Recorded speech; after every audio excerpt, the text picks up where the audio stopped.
akan kembali berjumpa bersama saya Evangelis Fernando Eskel Ginting dalam channel ini. Senang rasanya bisa membagikan berkat Tuhan untuk kita sekalian.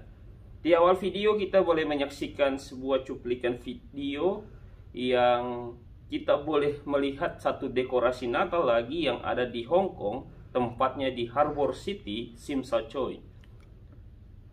Di mana kita boleh kembali mengingat tentang masa-masa Advent yang ada saat ini, ya, di mana kita boleh melihat pohon Natal, kita boleh melihat dekorasi-dekorasi Natal, bahkan dalam persiapan-persiapan dalam menyambut Natal di tahun ini.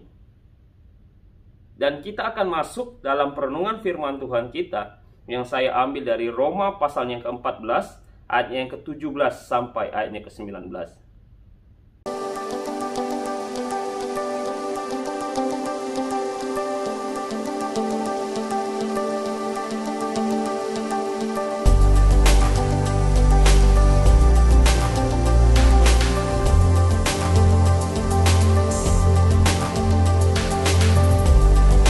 Kebenaran merupakan pokok pembahasan dari surat Roma. Kalau kebenaran Allah dilimpahkan pada setiap kita dan kita sungguh-sungguh mengerti akan kebenaran itu, maka tidak akan ada dari kita yang mengutamakan haknya sendiri, khususnya dalam hal-hal yang sepele seperti soal makanan dan minuman. Memang banyak hal yang dapat dilakukan oleh orang Kristen, tetapi bukan berarti semua perlu dan berguna untuk dilakukan, khususnya mengenai sesuatu hal yang menjadi batu sandungan bagi orang yang lemah imannya. Prinsip kasih dan saling membangun harus mengendalikan kebebasan orang percaya dalam melakukan segala sesuatu. Kebenaran Allah yang dihayati dengan kesungguhan akan menghasilkan kesadaran terhadap damai sejahtera yang sudah diperoleh antara kita dan Allah. Damai sejahtera inilah yang seharusnya juga dikembangkan di antara saudara-saudara seiman.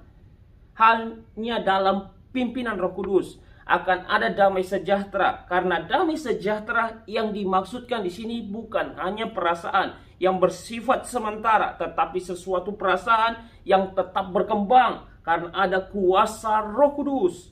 Kita bisa lihat di ayatnya ke-18 memberi kesan bahwa yang penting bagi Allah adalah bukan peraturan yang kita buat, tetapi pengalaman kita dalam kebenaran damai sejahtera dan sukacita dalam Roh Kudus.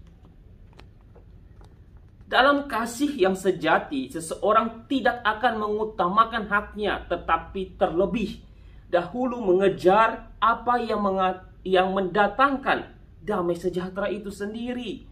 Tetapi ingatlah juga, kalau kita hanya mengutamakan damai sejahtera saja, mungkin kita bisa kehilangan keseimbangan. Karena itu Paulus menambahkan kalimat selanjutnya, yaitu dan yang berguna untuk saling membangun.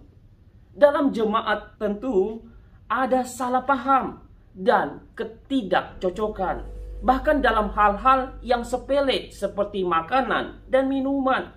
Tetapi apa gunanya sebuah perdebatan itu? Tidak hanya akan mengkaburkan kebenaran yang ada, mengurangi damai sejahtera dan kehilangan sukacita. Dalam pelayanan seluruh tubuh Kristus memang diperoleh teguran dan disiplin yang terkadang tidak enak didengar oleh kita.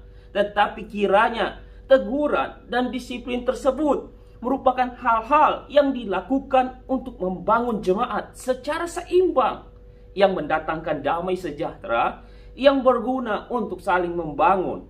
Karena dalam Roma pasal yang ke-14 ayatnya ke-18 tertulis bahwa barang siapa melayani Kristus dengan cara ini, ia berkenan pada Allah dan dihormati oleh manusia. Dalam menyambut dan merayakan hari Natal di tahun ini, hari kelahiran Tuhan Yesus Kristus, Sang Raja Damai, kiranya kita semua tetap terpelihara dalam kebenaran, damai sejahtera dan sukacita oleh kuasa Roh Kudus. Amin. Sampai di sini perjumpaan kita. Sampai berjumpa dalam video-video selanjutnya. Kiranya Tuhan Yesus memberkati kita sekalian. Shalom.